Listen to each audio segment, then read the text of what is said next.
Automate Jira to assign high-priority bugs based on unfinished bugs in the current sprint, ensuring fair workload and faster progress.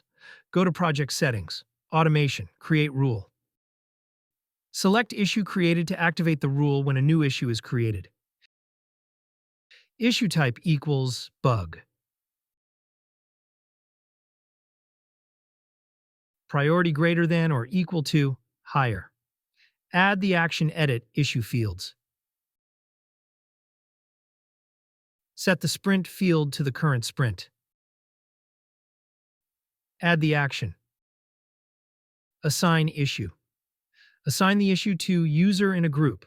Method, balanced workload.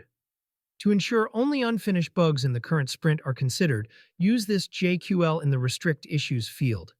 Issue type equals bug and status is not done, and sprint in open sprints. This JQL will only consider bugs. Exclude any issues that are in a done status, unfinished. Name the rule auto-assign high-priority bugs in current sprint and publish it. I create a high-priority bug. It's in the backlog. After a refresh, it's moved to the current sprint and assigned to the team member with the least bugs, completely automated.